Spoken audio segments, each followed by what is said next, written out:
This morning, a potential Republican presidential candidate and a rising Democratic senator are pushing a bill to improve Wi-Fi access for the public. But experts say their proposal could sideline a new effort to prevent up to 80% of car crashes. Kris Van Cleave is in McLean, Virginia at the Department of Transportation Research Lab that's testing this new technology. Kris, good morning.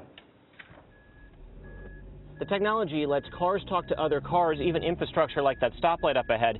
This is counting down until that light's going to change. You're going to feel the car make a stop at the light. It's safety technology the federal government could mandate be in all new cars within a few years.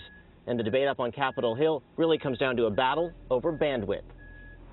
A sudden obstacle in the road makes this car slam on its brakes.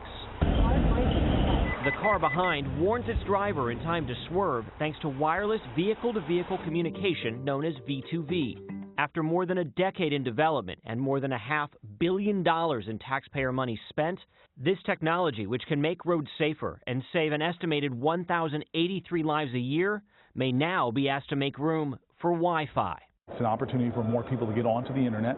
It's an advantage for disadvantaged people who don't have access to get public Wi-Fi. Senators Cory Booker and potential GOP presidential hopeful Marco Rubio introduced the Wi-Fi Innovation Act, seeking to open up the radio frequency reserved for V2V. Government estimates say Wi-Fi contributes to more than $140 billion of economic activity a year, and demand is growing for the limited available spectrum. We're making sure, first and foremost, the safety needs of the auto industry will be met, while also giving more opportunities for more innovation, more job creation, more economic expansion, and more fairness in terms of accessing the internet.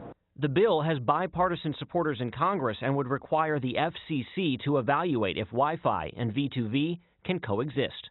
We want to get to the point where traffic moves like two schools of fish, seamlessly moving together. Dr. Peter Sweatman has been working on the technology for 5 years and is now asking Congress not to pass the bill, fearing it marks open season on V2V's bandwidth. Our concern is that any other traffic within that spectrum could potentially block one of these important signals. We don't want to be in a position where some other use of the spectrum for transmitting a movie or something is going to have to be stopped so that our signal can get through. His pilot project at the University of Michigan is set to expand to 20,000 vehicles next year. He says any changes could delay the safety equipment's rollout up to 5 more years. We are in the fourth quarter, very close to the end zone with this technology, and so any change like that would be disastrous.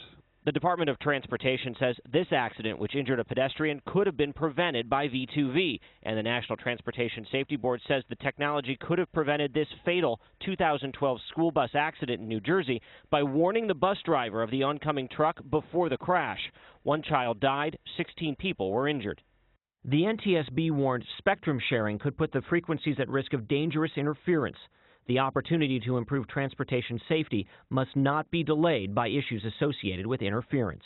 Do you think the concern that's being expressed is fair?